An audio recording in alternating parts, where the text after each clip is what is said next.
Well, good morning, everyone. I'm delighted to have the opportunity to welcome you all to the State Department. It is wonderful, and I am proud that we have so many partners linking arms with us in the global fight against HIV/AIDS. I want to thank Ambassador Deborah Birx and our entire PEPFAR team. You all do amazing work, and putting the summit together has been amazing, too. I know great things will come for the world from the work that you and your team are doing. As the Secretary said, I know as well as anyone that reading the world news can often be a real downer. If you open the paper or log on to Twitter in the morning, you see a litany of things that make you sad, make you shudder, and make you worry and pray. It can seem like not a single good thing is happening. But dig further. As men and women of faith, we know that we do not inhabit a hopeless place. Good things are happening in the world all over. They don't often generate headlines every day, but when we see things like the massive success of PEPFAR, we can have renewed confidence that there is still good news to tell, that the world can be a better place, and America is still the greatest national force for good in human history. It's now 15 years ago when President George W. Bush established PEPFAR as a 21st century statement of America's concern for the most vulnerable. President Trump has remained committed to these efforts to end the AIDS pandemic.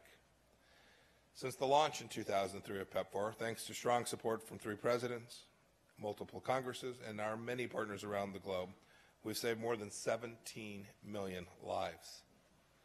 We've prevented millions of new HIV infections, and AIDS-related deaths globally have been cut in half since their peak in 2004.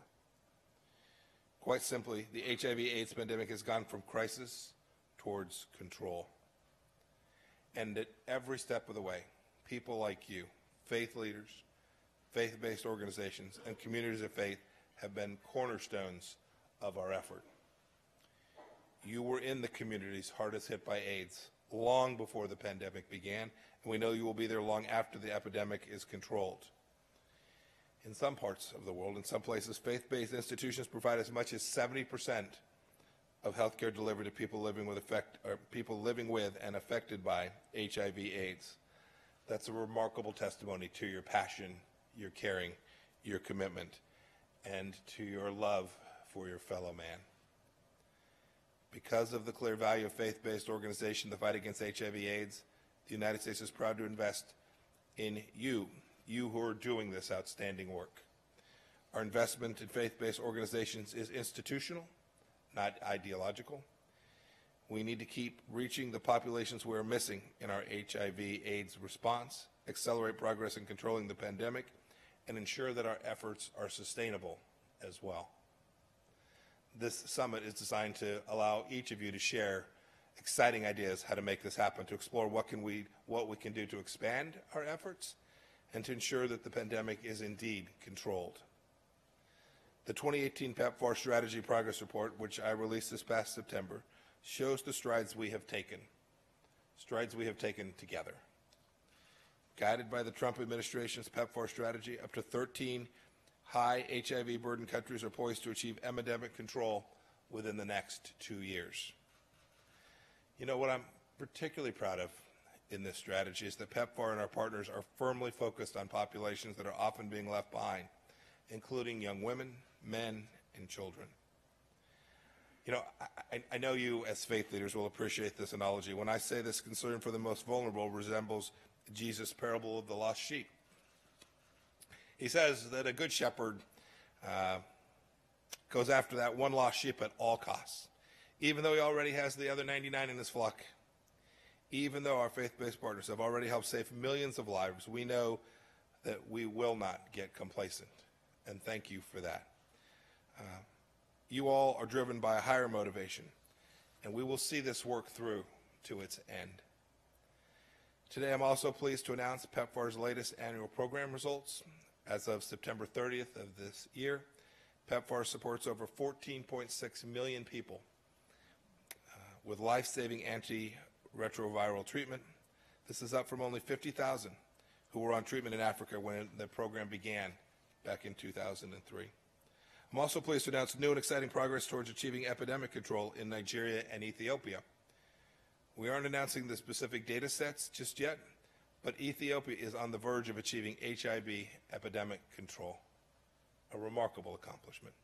And Nigeria may be closer to achieving HIV epidemic control than was previously thought, or even previously thought possible. This is remarkable work. The majority of Nigerians who report being on HIV treatment have suppressed their viral replication, allowing them to thrive and not to transmit the virus. There's one more great story that I want to share with you this morning. It's a story about PEPFAR mattering to all Americans. By focusing resources where HIV burden is the greatest and where the highest impacts can be achieved, PEPFAR demonstrates the power of U.S. foreign assistance when it is tied to accountability, transparency, efficiency, and effectiveness. So many times in Washington, the proposed solution to every problem is simply more money, regardless of whether it actually solves a problem. But the investment we ask taxpayers to make in PEPFAR is clearly paying dividends of life and hope. We can measure it, and we can see the effectiveness, and you all are in good part responsible for that. Today, a generation that could have been lost is instead thriving and building a brighter future. PEPFAR has truly been one of the great American triumphs of the 21st century, and we're proud to continue this work alongside each of you, our faith-based partners. Thank you all for being here, and may the good Lord bless each and every one of you. Thank you.